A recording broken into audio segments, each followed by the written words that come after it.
Okay. So आपण आपलं टॉमचं second chapter घेऊन आलो आहे आणि तुमचं सेकंड चॅप्टर आहे velocity and acceleration diagram. Velocity acceleration diagram second chapter आणि थर्ड चॅप्टर राहील तुमचा कॅम अँड फॉलोवर. या दोन चॅप्टरमध्ये तुम्हाला थोडंसं ड्रॉइंग करायचं आहे आणि आता ऑनलाईनवर ड्रॉइंग शिकवणं थोडंसं नक्कीच आपल्याला कठीण जाणार आहे, पण मी पुरेपूर प्रयत्न करेल की तुम्हाला हे कन्सेप्ट व्यवस्थित समजले पाहिजे. तर velocity acceleration diagram. Okay. So most important chapter आहे. 2 ते 3 क्वेश्चन नक्कीच विचारले जातात. कमीत कमी 12 मार्कचा क्वेश्चन्स तर या चॅप्टरवर राहतीलच. जास्त काही कठीण नाही चॅप्टर. फक्त 2-3 टाईपच्या मेथड्स आहेत ज्या तुम्हाला शिकायच्या आहेत. त्यासाठी पहिले आपण घेऊन आलो आहे की बघा 3 टाईप कोणकोणते आहेत वेलॉसिटी ॲक्सेलरेशन डायग्राम काढण्यासाठी. एक आहे रिलेटिव्ह वेलॉसिटी मेथड, एक आहे ICR मेथड आणि एक आहे क्लेस कन्स्ट्रक्शन. या 3 टाईपच्या मेथड आहेत. ठीक आहे. तिघांवर क्वेश्चन राहतात. मग आता त्यामधनं आपण पहिले स्टार्ट करणार आहे रिलेटिव्ह वेलॉसिटी मेथड. ठीक आहे. मग आता त्यासाठी तुम्हाला माहिती असलं पाहिजे की व्हॉट इज रिलेटिव्ह वेलॉसिटी. मग पहिले ते शिकून घेऊया की रिलेटिव्ह वेलॉसिटी काय राहतं. एकदम सोप्या भाषेत सांगू आपण. बघा आता मी या ठिकाणी चालतोय. ठीक आहे. दिसतंय तुम्हाला माझं मोशन होतंय बॉडीचं. का बरं दिसतंय हे मी तुम्हाला मला वाटतं सॉन्गमध्ये पण सांगितलंय की ज्यावेळेस मी मूव्ह करतोय हे तुम्हाला कशामुळे दिसतं, कारण तुम्ही माझ्या बॉडीला कम्पेअर करता कोणासोबत, या मागच्या फ्रेम सोबत ना. फ्रेम म्हणजे ती मागची जी भिंत आहे किंवा जो बोर्ड आहे तो एकाच जागेवर आहे आणि त्याच्या रिस्पेक्टिव्ह माझी बॉडी इथून हालचाल करते. त्यामुळे तुम्हाला समजतंय की माझ्या बॉडीचं मोशन होतंय. जर समजा मी असं सांगितलं की मी जितक्या स्पीडने चालतोय किंवा मी जितक्याच फास्ट चालतोय तितक्याच फास्ट जर ही भिंत पण समोर सरकत राहिली असते, तुम्हाला वाटलं असतं का की माझं बॉडीचं मोशन होतंय म्हणून? Of course not. सोपं एक्झाम्पल घेऊया. सोपं एक्झाम्पल काय की समजा 2 व्यक्ती, काय नाव देऊ त्यांना, A आणि B. 2 व्यक्ती 2 गाड्या घेऊन निघाले. पायी तर आजकाल कोणी जास्त चालतच नाही. 2 व्यक्ती 2 गाड्या घेऊन निघाले आणि ते ज्या पण रस्त्यावर चालणार आहे त्या रस्त्याला काहीच टर्न वगैरे काही नाही. एक्झाम्पल है ना. टर्न नाही. एखाद्या पण रस्त्यामध्ये काही खड्डा नाही आहे ना. कोणी कोणाची बिल्डिंग पाडणार नाही आहे. तर दोन्ही जर एक सोबत जर चालताय तर आता हे 2 बॉडीज जर एक सोबत चालताय, समजा या A व्यक्तीने या B व्यक्तीकडे पाहिलं सुरुवायच्या पहिले. त्यांनी दुसऱ्याला ऑल द बेस्ट केलं, हाय बाय केलं. समजा रेसिंग ट्रॅक के दोन्ही रेस करायला निघाले ना. तर मग इथून जसंही ते मोशनमध्ये सुरू होते नंतर रस्त्यामध्ये जर मी असं सांगतोय तुम्हाला की if 2 bodies A and B both the vehicle are moving with the same constant velocity. जर मी सांगितलं की हा A किती वेलॉसिटीने चालणार आहे, समजा 50 मीटर पर सेकंड. सिमिलरली B सुद्धा पहिल्यापासून किती स्पीडने चालतोय, 50 मीटर पर सेकंड. आणि दोघांचं ॲक्सेलरेशन काय, 0. आता ॲक्सेलरेशन काय राहतं हे जर तुम्हाला माहिती असेल तर खूप चांगलं आहे. जर नसेल माहिती तर आपण काही जास्त डिटेलमध्ये घुसणार नाही इथं है ना. ज्यावेळेस ॲक्सेलरेशनचा पार्ट येईल त्यावेळेस मी तुम्हाला सांगेल की काय होणार आहे की A आणि B दोन्ही 50 मीटर पर सेकंड एवढ्या कॉन्स्टंट वेलॉसिटीने मूव्ह करणार आहे. ठीक आहे. कॉन्स्टंट वेलॉसिटीचा अर्थ समजतो तुम्हाला की A बॉडी या पोझिशन पासून या पोझिशन पर्यंत जाण्यासाठी जितका टाइम घेईल तितकाच टाइम B बॉडी पण घेईल ना. जितका टाइम A बॉडी घेणार आहे A पासून इथपर्यंत पोहोचण्यासाठी तितकाच टाइम B बॉडी पण घेणार आहे इथून इथपर्यंत पोहोचण्यासाठी. का बरं? भाई वेलॉसिटी सारखी दोघांची. दोन्ही एकाच वेगाने समोर चाललेले आहेत. A बॉडी चालली आहे, B बॉडी चालली आहे, दोन्ही एक सोबत चाललेले आहेत. तर ते कायम एक दुसऱ्याच्या समोर राहतील. ते A बॉडी आणि B बॉडी कायम एक दुसऱ्याच्या बाजूबाजूला राहतील. का बरं? कारण दोघांची वेलॉसिटी काय होती, सेम. ठीक आहे. मग अजून पुढे गेले, वेलॉसिटी सारखीच होती. इथं पण पाहिलं दोघांनी एक दुसऱ्याकडे, परत हाय बाय केलं. इथं पण पाहिलं, परत हाय बाय केलं है ना. दोन्ही एक सोबतच चाललाय. मग त्यांना थोड्या वेळाने असं वाटू शकतं सांगतोय बरं मी, थोड्या वेळाने असं वाटू शकतं की आपण आपल्या बॉडीचं मोशन झालं की नाही. कारण मोशन झालं तर याचा अर्थ असा राहतो ना की एखादी गाडी मागे पुढे व्हायला पाहिजे होती, पण हे दोन्ही एक सोबतच चालले. अशी सुरुवात केली इथून, असे हे समोर एक सोबत चालले. चला एक अजून व्यक्ती इंट्रोड्यूस करू आपण इथं ना. A मध्ये एक अजून एक व्यक्ती होती. ठीक आहे. झोपून गेला होता तो बिचारा, त्याला माहीतच नाही. म्हणजे त्याने रेस सुरू व्हायच्या पहिले पाहिलं है ना, रेस सुरू व्हायच्या पहिले पाहिलं त्याने की बी गाडी आजूबाजूला उभी आहे, आपल्या ए बॉडी सोबत बी बॉडी ही कंपॅरिझन मध्ये, बी बॉडी ही रेस मध्ये उतरलेली आहे. त्यानंतर त्याला इकडे जाग आली डायरेक्ट है ना, समजा 2 मिनिटानंतर 5 मिनिटानंतर त्याला जाग आली, त्याने पाहिलं परत तर ही आणि ही बॉडी कशी, परत त्याने पाहिलं इकडे तर बी एच्या सोबतच दिसलं त्याला असं वाटू शकतं की ए बॉडी म्हणजे त्याला काय वाटू शकतं अजून की ए आणि बी या दोन्ही व्हेइकलची रेस अजून सुरू झालेली नाही. का बरं? कारण त्याने ए बॉडीला सुरुवातीला पण पाहिलं होतं आणि ए बॉडीला शेवटी पण पाहिलं होतं. तेव्हा जेव्हा त्याला जाग आली मग त्याला वाटू शकतं ना की ए आणि बी तर कायम त्याला थोडी माहिती की ए आणि बी सोबत सोबत चालत होते म्हणून. मग ए ला काय वाटलं की बी एकाच जागेवर आहे, ए पण एकाच जागेवर आहे, दोन्ही एकाच जागेवर थांबलेले आहेत ते. ठीक आहे, तर याचा अर्थ काय राहतो की ए ची वेलॉसिटी, ए बॉडीची वेलॉसिटी आणि बी बॉडीची वेलॉसिटी जर मी कंपेअर केली तर काय येईल बरं त्यांची रिलेटिव्ह वेलॉसिटी. रिलेटिव्ह वेलॉसिटी चा मराठीत जर मी अर्थ सांगितला तुम्हाला तर रिलेटिव्ह वेलॉसिटी म्हणजे काय राहतं, एका बॉडीची वेलॉसिटी दुसऱ्या बॉडीच्या रिस्पेक्टिव्ह. म्हणजे मी जर पाहिलं तुमच्या डोक्यावर सध्या फॅन फिरतोय बघा, तुम्ही जर व्यवस्थित बघितलं म्हणजे तुम्ही जर बघताय फॅनला तर तुम्हाला दिसतंय की फॅन जोरात फिरतोय है ना. जर फॅन जितक्या जोरात फिरतोय तितक्याच जोरात जर मी तुम्हाला पण फिरवलं असं गोल गोल तर तुम्हाला वाटेल का फॅन फिरतोय म्हणून. म्हणजे मी काय सांगतोय बेसिकली की एका बॉडीचं मोशन हे दुसऱ्या बॉडीच्या रिस्पेक्टिव्ह कंपेअर करणे म्हणजेच काय राहतं, रिलेटिव्ह वेलॉसिटी. याचे बरेच एक्झाम्पल सांगेल मी तुम्हाला आता बघा. याचा अर्थ मला पहिले हे सांगा की या एक्झाम्पल मध्ये काय होईल आता की रिलेटिव्ह वेलॉसिटी काय बनून जाईल, velocity of A minus velocity of B. दोघांची वेलॉसिटी किती होती, 50-50. आन्सर 0. 0 चा अर्थ काय झाला की ए आणि बी या दोघांची वेलॉसिटी काय होती, सारखी होती. दोघांचं मोशन कसं होऊन राहिलं होतं, एक सारखं होऊन राहिलं होतं. याचा एक्झाम्पल ओके चला बघा इकडे एक मस्त मोठी बस आहे, लाल एसटी आपली सध्या बंद आहे, चालू झाल्या थोड्याफार. या बस मध्ये पॅसेंजर बसलेले जसे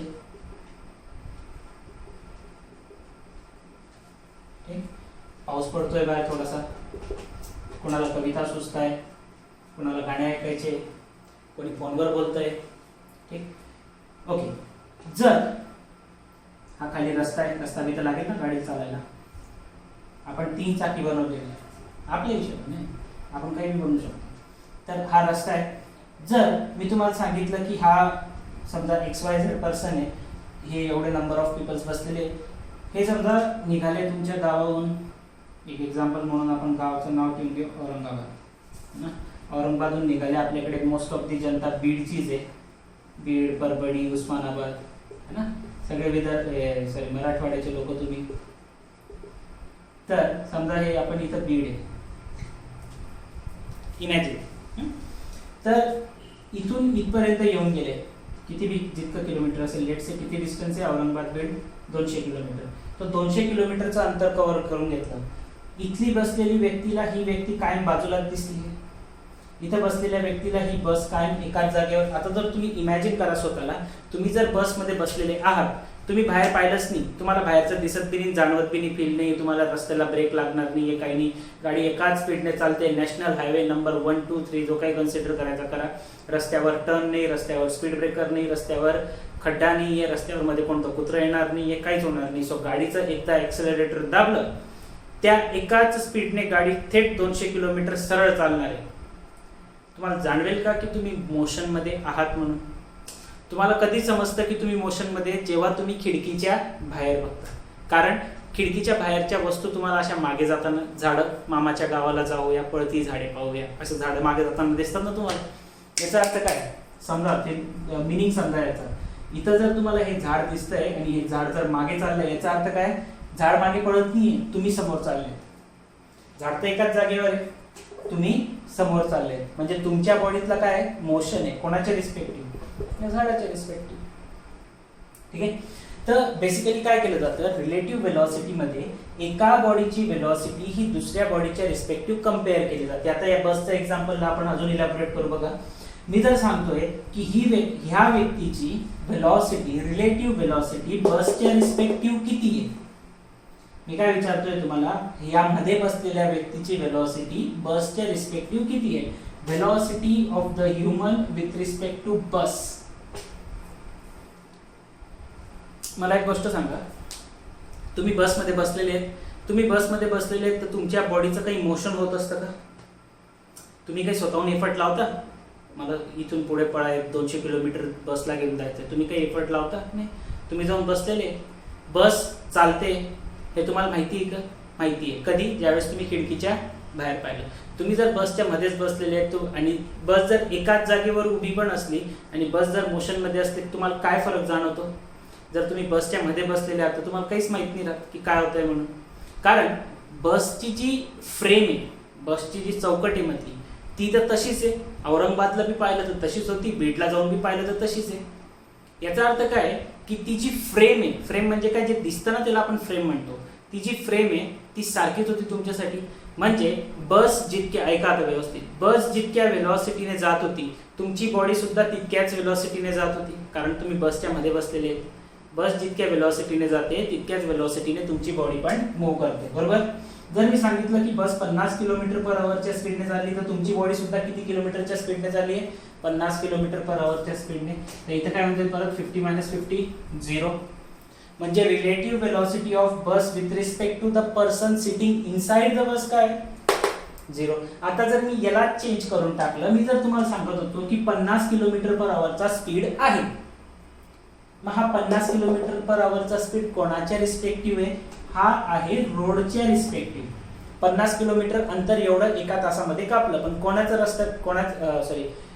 अंतर कापलं? रस्त्याचं अंतर ना. मग रस्ता तर एकाच जागेवर राहतो, ही बस समोर चालली आहे, म्हणजे रस्त्याची व्हेलॉसिटी किती? व्हेलॉसिटी ऑफ रोड किती आहे? 0, कारण रोड एकाच जागेवर आहे. बस समोर चाललेली कितीच्या स्पीडने? 50च्या स्पीडने, है ना, व्हेलॉसिटी ऑफ बस. जर मी आता विचारलं की what is the velocity of bus with respect to the road, तर मग तुम्ही म्हणू शकता किती आहे? 50 किलोमीटर पर आवर, कारण बस ही रोडच्या रिस्पेक्टिव्ह समोर चाललेली आहे.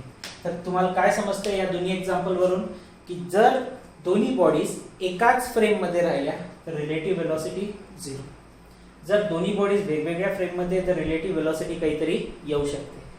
ठीक आहे. मग पॉझिटिव्ह बी येऊ शकते, निगेटिव्ह पण येऊ शकते. तुम्ही फिजिक्स मध्ये वेक्टर नावाचा कन्सेप्ट शिकले असाल. Velocity is depend on the direction. ठीक आहे. व्हेलॉसिटी जी राहते ती कधी पण डायरेक्शन वर डिपेंड करत राहते. डायरेक्शन वर डिपेंड करते म्हणजे कसं? जर मी हेच सांगितलं, इमॅजिन करा की मी हेच सांगितलं की आता हे velocity of bus with respect to road कसं काढणार तुम्ही? BB minus BR. ठीक आहे. मी जर सांगितलं की ही बस जी आहे ती पॉझिटिव्ह डायरेक्शनला न जाता निगेटिव्ह डायरेक्शनला जाते. आता याचं एक्झाम्पल कसं घेणार बघा. इथे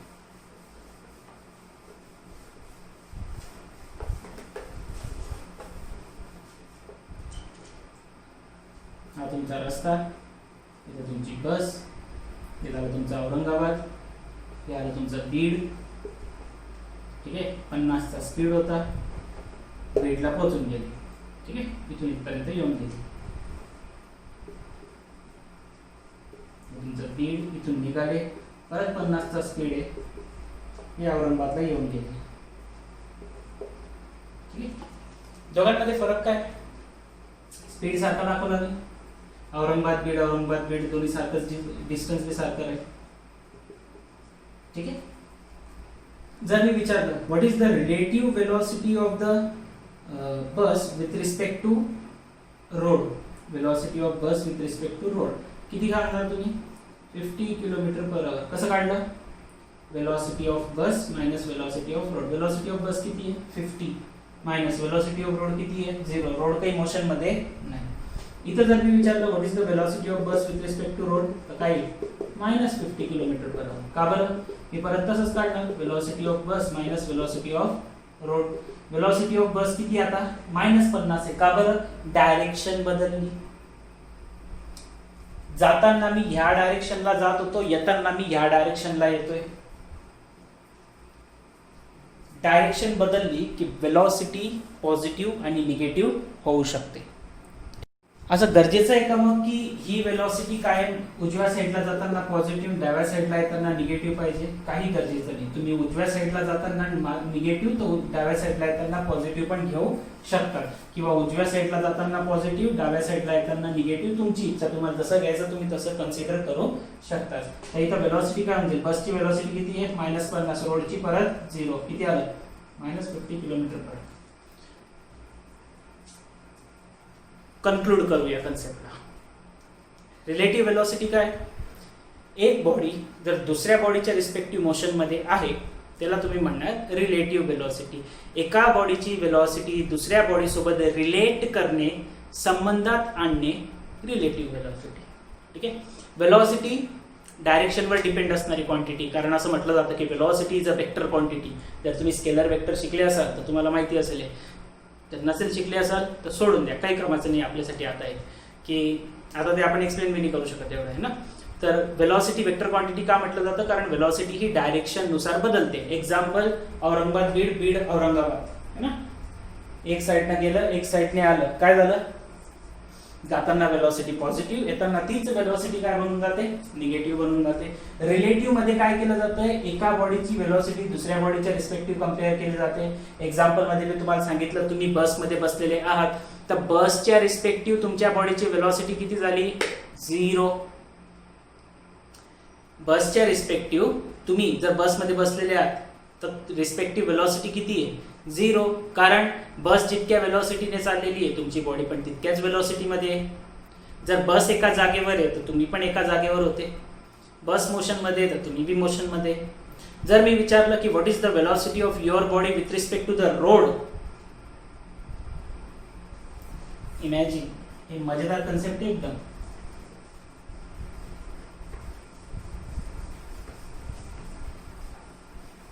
जर मी तुम्हाला विचारतोय, चला तुम्ही औरंगाबादच्या बस स्टँडवर उभे आहात, बसमध्ये बसले, बस ड्रायव्हर बसायचा बाकी, अजून तुम्ही बसलेले आहेत बसमध्ये. मी विचारलं what is the relative velocity of the boy with respect to road, काय म्हणणार? 0. का बरं? रोड एकाच जागेवर, रोड मोशन मध्ये का? नाही. रोडची काहीही वेलॉसिटी नाही. त्या मुलाची वेलॉसिटी का? नाही. तो पण बसमध्ये जाऊन फक्त ठोंबऱ्यासारखा बसलेलाच आहे है ना. तो पण बसमध्ये जाऊन एका जागेवर बसलेलाच आहे. त्याचं काही मोशन होत आहे का? नाही होते. तर आणि बस काही मोशन मध्ये आहे का? हे वेळ लक्षात ठेवा. बस काही मोशन मध्ये आहे का? नाही. बस स्टँडवर उभी आहे बस. तर वेलॉसिटी ऑफ बस सुद्धा किती आहे? 0. रिलेटिव्ह वेलॉसिटी जर काढली तुम्ही, एका वेलॉसिटी मधनं दुसरी वेलॉसिटी मायनस करा. किती? 0 - 0 0. आता जर मी हीच केस अशी करून टाकली की आपलं बस आहे आणि या बसमध्ये एक व्यक्ती आहे. आता काय होत आहे की बस जी आहे ती रस्त्यावर हायवेवर चालते आणि बसची वेलॉसिटी समजा 50 आहे. तर मी जसं तुम्हाला सांगितलं की बस जितक्या वेगाने जाते तेवढाच तुमच्या बॉडीचा वेग होऊन जातो, तेवढीच तुमच्या बॉडीची वेलॉसिटी होऊन जाते. आणि रोड तर काही मोशन मध्ये नाही ना. रोड तर बिचारा एकाच जागेवर राहतो.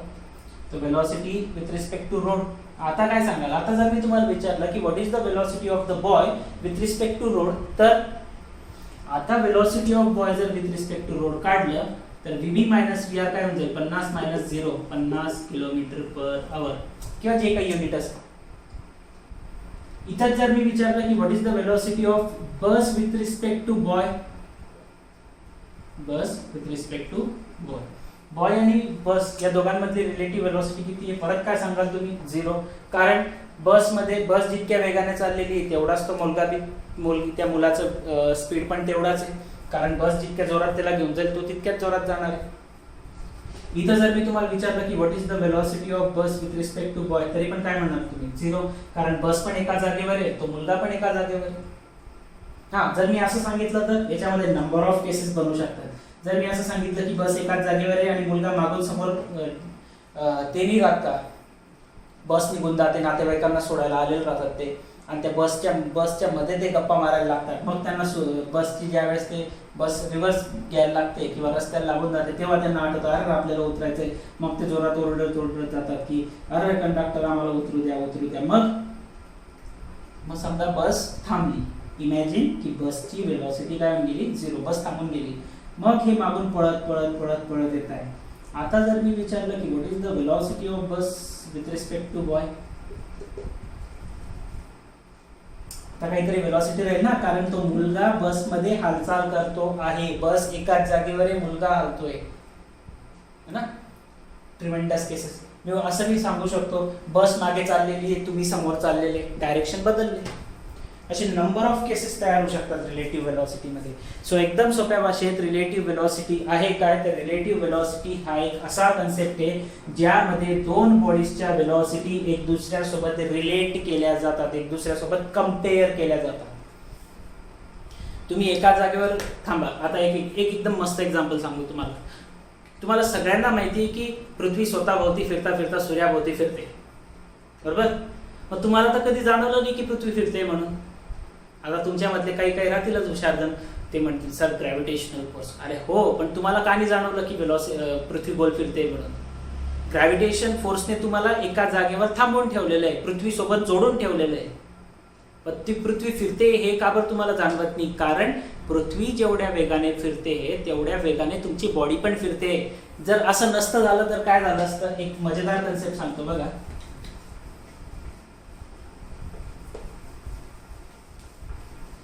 जर इमॅजिन की अर्थ सरफेस आहे आणि आपल्याला माहिती आहे की here it is a sun, earth rotate होईल जाईल अशी काहीतरी है ना, आणि फिरता फिरता ती स्वतःभोवती बी फिरणार आहे. जर हे समजा तुमचं घर आहे इथे, समजा हे बीड आहे, बीडवर मोठी अशी बांधलेली बिल्डिंग आहे, इकडे समजा आपला औरंगाबाद आहे.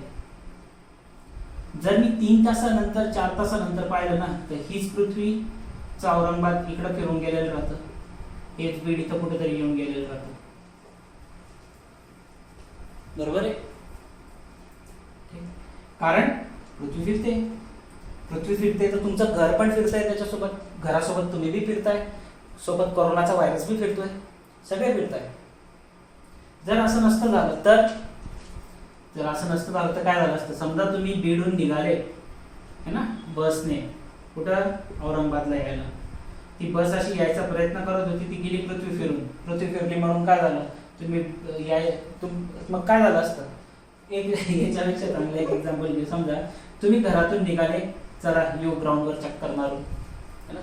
ग्राउंडवर गेले तुम्ही, पण तुम्हाला ग्राउंडच सापडलं नसतं.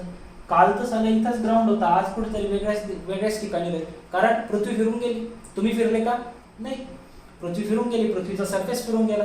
तुम्ही ग्राउंड शोधायला गेले, इथं ग्राउंड शोधून आले, त्याला काही सापडत नाही, चाललो मी माझ्या घरी. तुम्ही घरी येता तोपर्यंत तुमचं घर कुठेतरी फिरून गेलं असतं. मग तुम्ही पूर्ण गावात घर शोधत बसले असते का. आज तुम्ही भारतामध्ये, उद्या तुम्ही इंग्लंडमध्ये राहिले असते, परवा तुम्ही अमेरिकेत, परवा एकदम थंडीमध्ये कॅनडामध्ये, कधी वेस्ट इंडिजला.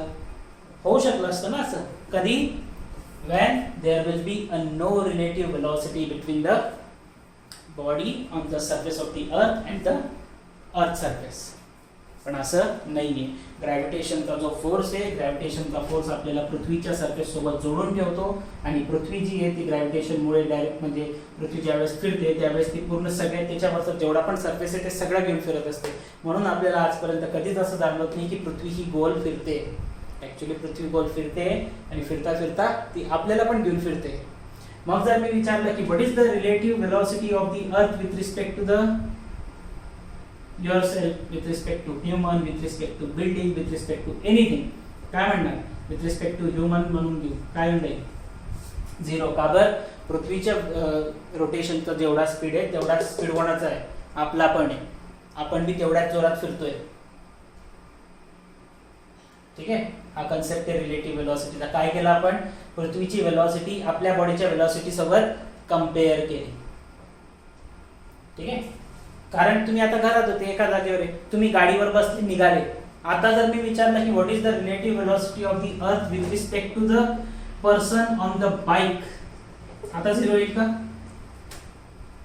कारण पृथ्वी जेवढ्या वेगात फिरत होती तेवढ्या वेगात तर ते फिरतेच आहे, त्याच्यासोबत त्या पृथ्वीच्या सरफेसवर जे आपण रोड बांधून ठेवले ते रोड पण फिरताय, आणि त्या रोडवर तुम्ही अजून चालताय ना. फिजिक्स मित्रांनो, तर इथे रिलेटिव्ह वेलोसिटी आता 0 येणार नाही. सो एकदम आपल्याला एवढं काही जास्त डीप मध्ये जायचं नाही. मी जस्ट फ्लो मध्ये कसं बरेच दिवस झाले 11वी-12वीच्या स्टुडंट्सला फिजिक्स शिकवलेलं नाहीये, चालू आहे, पण हा कन्सेप्ट 11वीला राहतो. 11वीची ऍडमिशनच झालं नाही बिचाऱ्यांची यावर्षी अजून तर व्यवस्थित. हा, तर मग कसं फ्लो मध्ये मास्टर बाहेर येऊन जातो.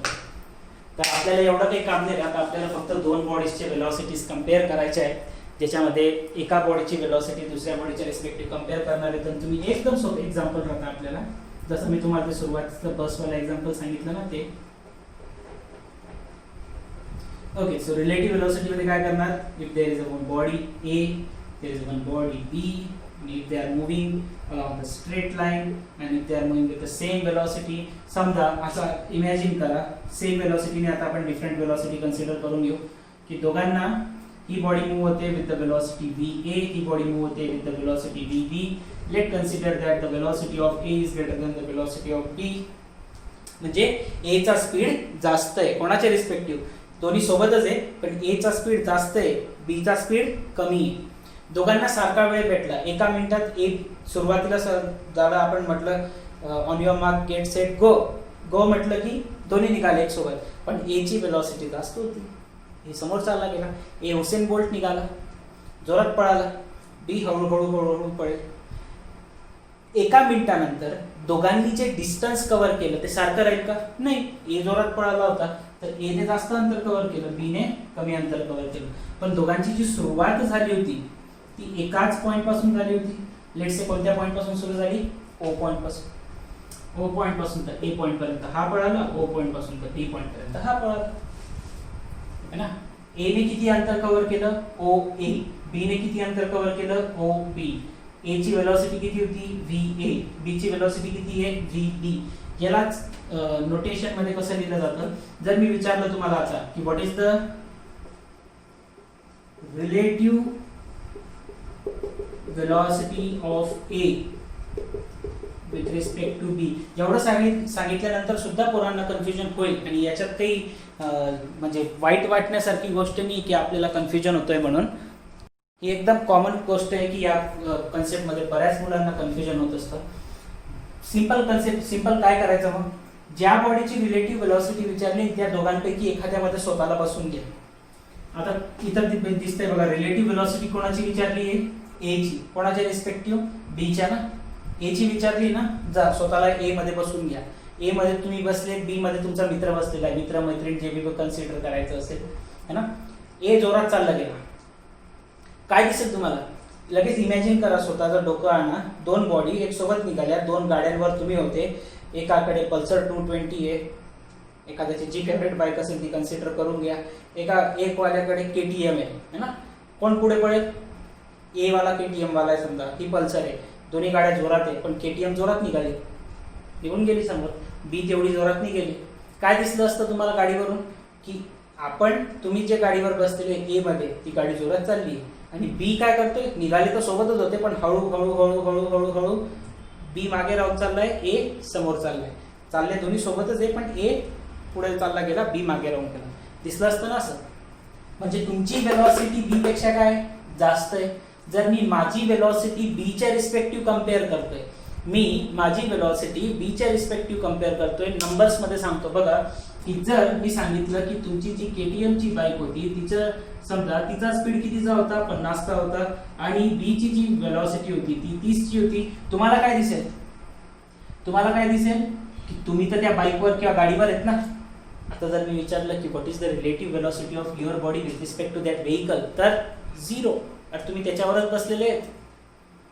पण मी जर विचारलं की what is the velocity of your vehicle with respect to the other vehicle, मग 50 - 30 20. तुम्हाला काय वाटेल, तुम्ही 20 च्या स्पीडने पुढे चाललेले आहे, तो एकाच जागेवर थांबलेला आहे, ठीक आहे. किंवा त्याला काय वाटेल, तो एका जागेवर आहे, तुम्ही 20 च्या स्पीडने चालले, किंवा तुम्हाला काय वाटू शकतं की तुम्ही एकाच जागेवर थांबलाय, तो 20 च्या स्पीडने मागे चाललाय, असं मी वाटू शकतं.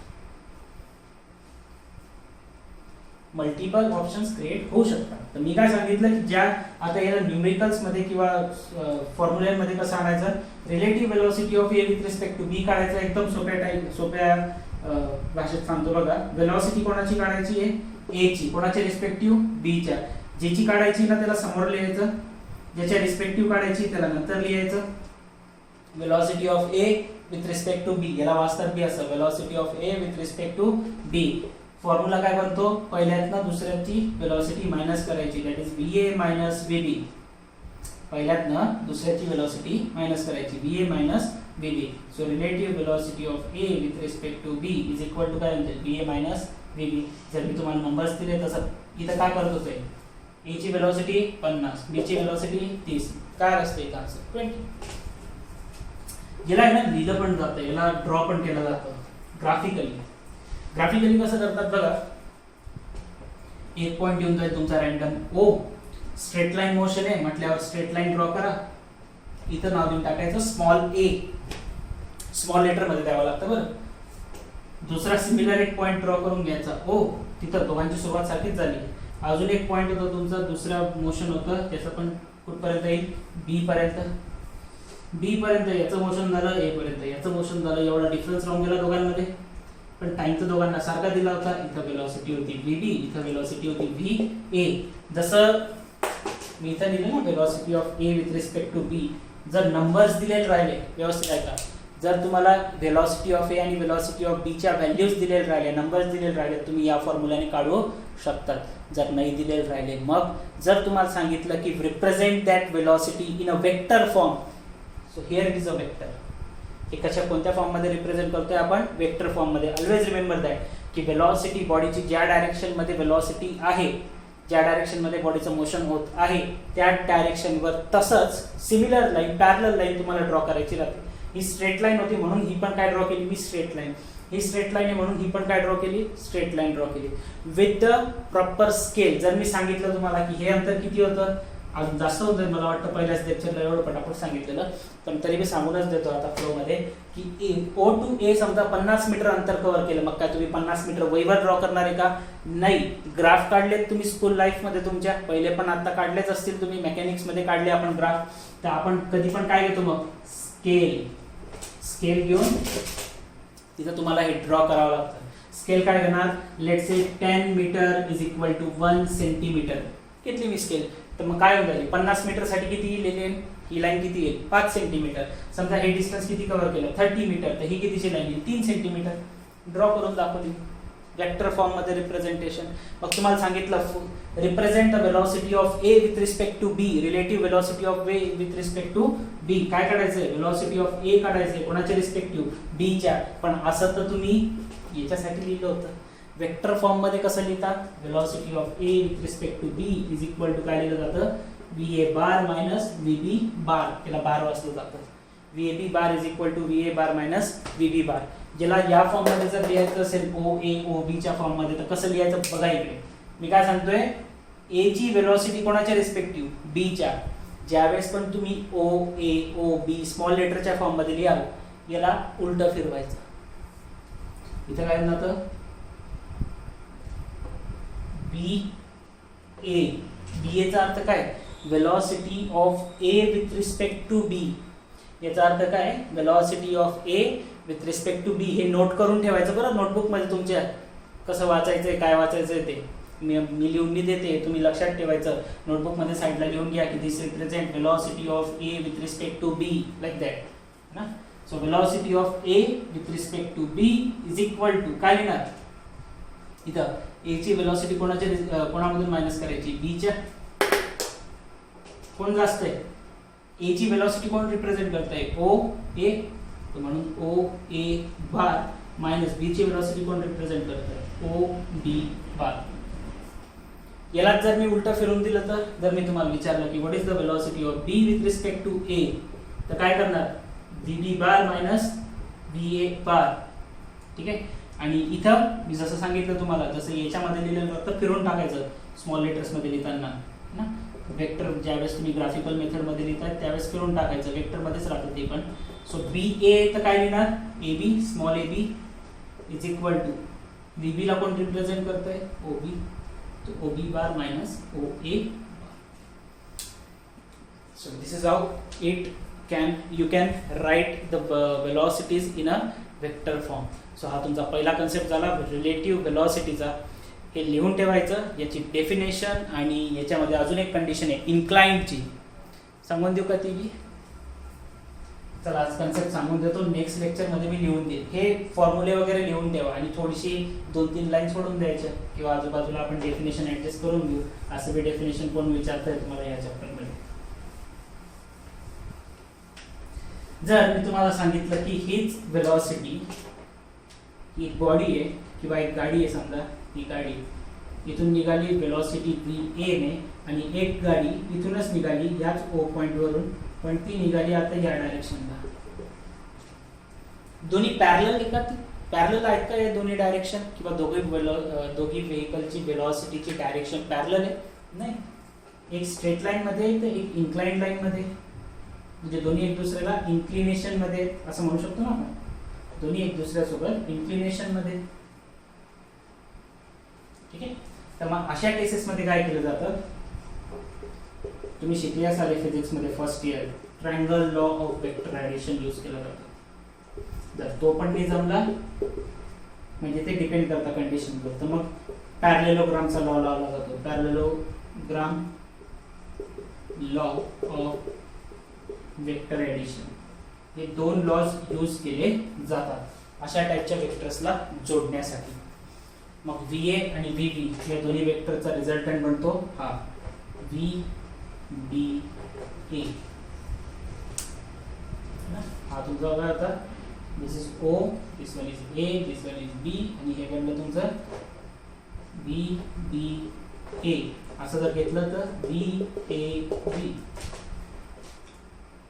हे कसे यूज केले जातात हे आपण नेक्स्ट लेक्चरला बघणारच आहे. ठीक आहे.